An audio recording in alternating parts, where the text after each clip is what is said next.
Assalamualaikum warahmatullahi wabarakatuh. Perkenalkan, nama saya Farhan Rubina. Saya dari kelas 1A dengan NIM 02504-7 dan dosen pembimbing saya Pak Panji. Jadi yang pertama, sini ada produk.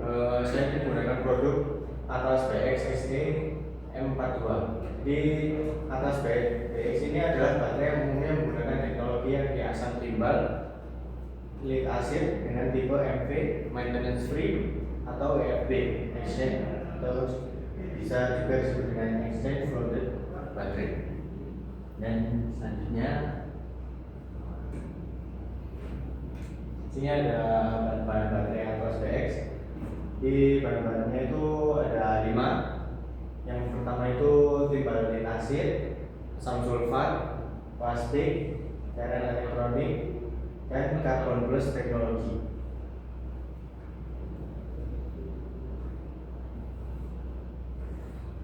Banyak ini ya fitur-fiturnya. Yang pertama itu fiturnya itu ada dynamic power baterai. Jadi apa itu dynamic power baterai? Itu memberikan tenaga besar dan stabil untuk berbagai kendaraan, bisa di mobil-mobil atau di unit alat berat. Terus selanjutnya ada daya pengisian tinggi. Jadi Atlas BX ini mampu mengisi daya hingga 130% lebih efisien dibanding dengan aki konvensional atau aki biasa. Terus yang ketiga itu ada pemulihan dari discharge, itu mampu pulih dengan baik dari kondisi pengosongan daya yang dalam. Terus yang terakhir itu ada tahan teknologi start-stop. Jadi baterai Atlas BX ini juga dirancang khusus untuk mengatasi mesin yang sering mati dan menyala berulang kali. Dan selanjutnya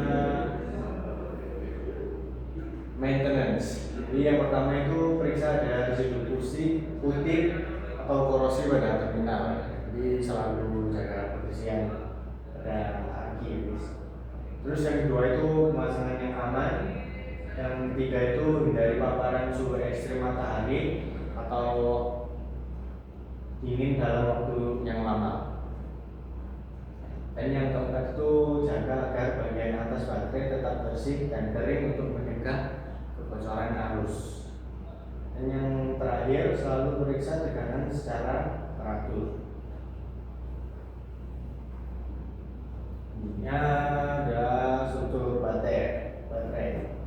Ini dia, ini yang kalian lihat sini struktur baterainya. Yang pertama itu sini ada grid yang bolong-bolong kotak ini, dan satu di sini ada positif grid. Dan di sini adalah pemisah antara positif grid dan negatif grid.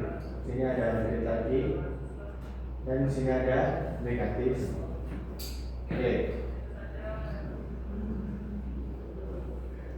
Selanjutnya, safety. Yang pertama itu selalu kenakan pakaian tahan asam, kacamata pelindung, dan sarung tangan agar tidak terjadi kecelakaan. Dan yang kedua itu hindari merokok, bersihkan api, dan menyalakan api dengan baterai karena bisa menyebabkan ledakan pada baterai.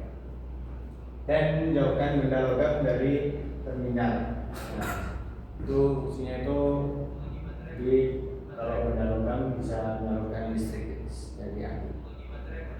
Dan yang terakhir itu jaga kebersihan baterai dan selalu simpan di tempat yang sejuk dan kering. Kenapa di tempat sejuk dan kering?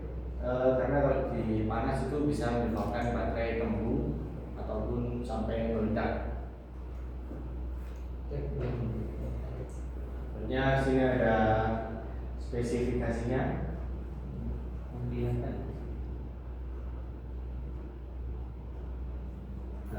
ini ada panjangnya itu 196, terus ini ada lebarnya itu 127, ini ada tingginya 200 ya seperti ini.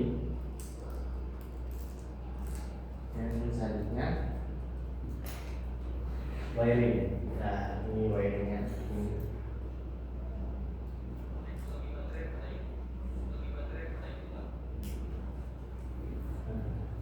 Ini akinya.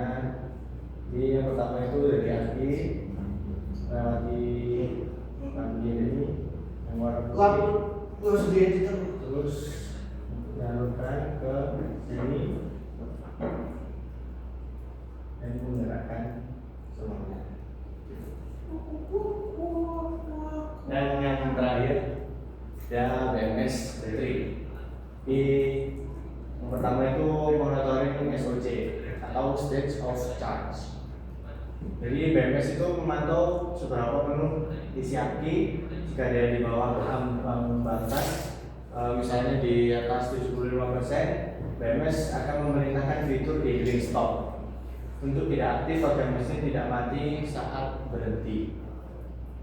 Terus yang kedua itu ada regenerative charging. Jadi BMS itu bisa mengatur alternator agar mengisi daya aki secara maksimal saat mobil melakukan pengereman atau deselerasi untuk menghemat bahan bakar.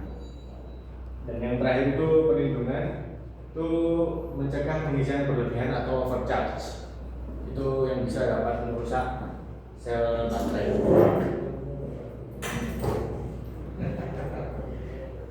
Ya, jadi sekian dari saya. Wassalamualaikum warahmatullahi wabarakatuh.